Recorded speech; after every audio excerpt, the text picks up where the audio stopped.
Welcome to Forno Appliance technical support video. In this video, we will demonstrate how to level your fridge door for all Forno models. Open the door. Remove the screws holding the hinge cover.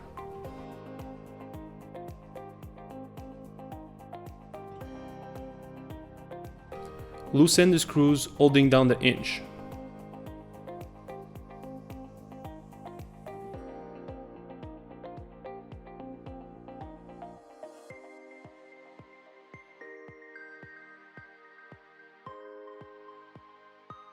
Close back the door and make sure it's level.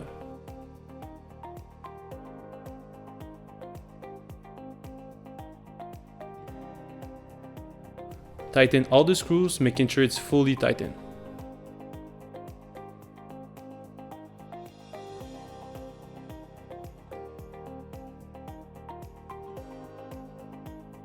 Place back the hinge cover.